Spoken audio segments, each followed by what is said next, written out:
Walt for organizing all this and for the work he does here in the state of Maine. Thank you to everybody from the FDA who's made the trip here to Maine. I think it's critically important that you hear on the ground how so many of the things that you're working through are going to affect Maine farmers, Maine consumers, Maine restaurant owners, Maine aggregators, everybody else. That's critically important. Most of all, I want to thank every farmer and everyone else who's got any relation to this, who's taken the time to come here today.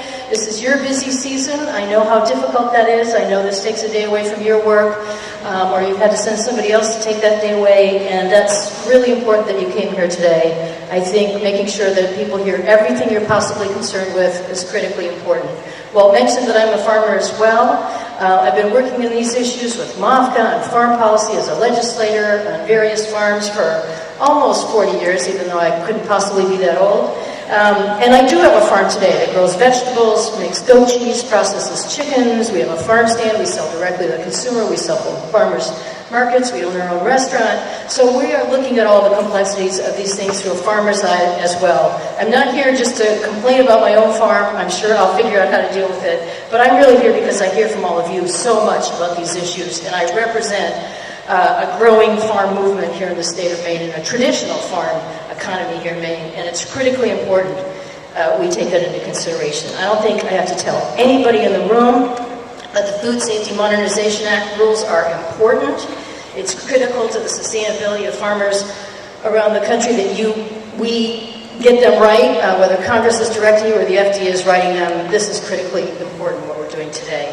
You're going to hear from farmers and distributors and aggregators and chefs. These people make up our modern, sustainable food landscape. Maine is a state that ranks 28th in per capita income, so we're the bottom half of the income scale. But we have become a place of incredible growth for new and beginning farmers. We are bucking the national trend. The average age of our farmer in Maine is going down, and the number of farms under cultivation is going up, and we're very excited and proud about that. They're not factory farms. They're not single commodity operations. They're family-run, diverse farms for the most part. And they're diversified because that's traditionally and continues to be the most successful way to yield even a modest profit here in the state of Maine. I want to talk a little bit in detail about some of the proposed rules, but if I leave you from the FDA with only one message, I hope it's this. And you mentioned it earlier, but it's really true. One-size-fits-all rules will put New England farmers out of business. The size of regulation must match the amount of risk, and the loss of hundreds of farms cannot be an unintended consequence of the food safety rules. It's very important to start by saying that all of us want food to be safe. I've never met a farmer, a processor, a restaurant owner, or anyone who doesn't take very seriously the responsibility to produce good, safe food. During the debate on the Food Safety Modernization Act, Congress had a healthy discussion about one-size-fits-all regulations and how to best assess where risk actually comes from. I know there are many people who are here today who will speak to specific issues with the proposed rules, but I want to briefly talk about three of the biggest areas that I hear comments about for concern. The cost of compliance for processors, for producers, the farm versus farm facility definition, and the conflicts with the National Organic Program. So let me just go briefly through a few of those, and I know you're going to hear a lot more firsthand about them. Cost of compliance. So I was encouraged when Senator Tester successfully included a provision in the final food safety bill that works toward moving regulations more workable for small and mid-sized farms involved in low-risk supply chains. I still remain very concerned about the impact of the rules on small producers and processors. The Tester Amendment was intended to ensure that small and very small farms and food businesses involved in low-risk supply chains were not disproportionately burdened by regulations. I'm glad to see that longer compliance periods and modified requirements for certain small farms and businesses are included in the proposed rules, but the estimates for the cost of compliance are not sustainable for small farms. Briefly, the FDA estimates that a medium-sized farm with average annual sale of $250,000 to $500,000 will be saddled with an estimate of $12,972 a year in compliance costs. And a farm that has sales over $500,000 a year, which is a scale that many Maine farmers are striving to be at, they will face compliance costs of $30,566 a year. Now let's just emphasize that. If you're making $500,000 total farm sales right now $500,000, your compliance cost with these regulations could be as much as $30,000 a year. I'm sad to say that many farmers at that side are happy to take that home as their profit. So I can't imagine what people are going to say if they think that's what it's actually going to cost to comply. The issue around farm versus facility. As I've already mentioned, in Maine and around the country, there is a renewed enthusiasm for local and regional food. Providing fresh food to consumers means economic benefits to farmers and their communities.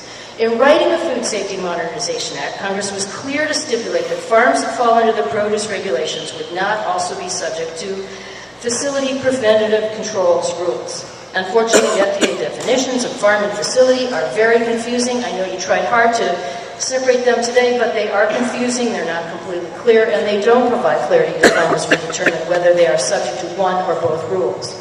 Congress did not intend for single operation to be subject to both regulations, yet this is what appears to be happening and being codified with the term farm mixed type facility.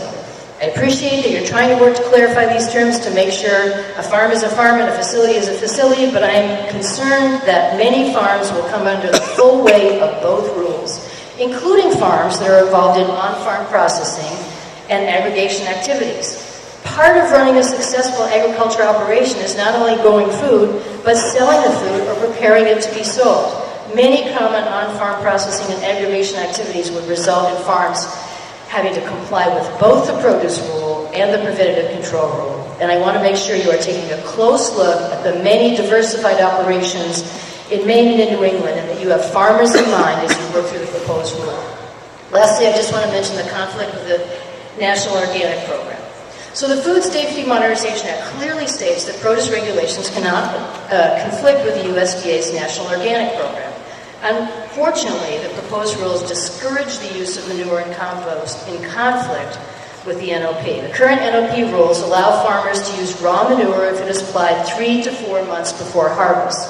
Food safety rules report that more than double in that waiting period of 9 months from application to harvest. While Maine farmers do everything they can to extend the growing season, it is still a very short window for most crops. By lengthening the waiting period for manure, it will not only be a conflict with the NOP science, National Organic Program, but will also take those fields out of cultivation for the entire growing season. So again, I want to thank you for the opportunity to share some of the most frequent concerns. This is only the tip of the iceberg. I have heard so many other, but I don't want to take the time from all the wonderful people who are going to speak today. And I just want to say, in Maine, we are so proud of our farmers and the healthy and delicious food that they're producing. Our consumers are excited that increasingly they have the opportunity to buy locally produced food, to know the farmer that produced the food for their table, for their local restaurant, for their child's school lunch. The economies of our local communities and our rural communities are becoming stronger. That's very exciting in a state where people struggle to make ends meet. But I'm here today to implore that you make sure these rules enhance food safety, but don't needlessly interfere with the great things that are happening in our state. I'm looking forward to a great discussion today. I thank you again. So many people have come here to give some first-hand information about how these will affect them, and I look forward to hearing everyone's comment. Thank you very much for the opportunity.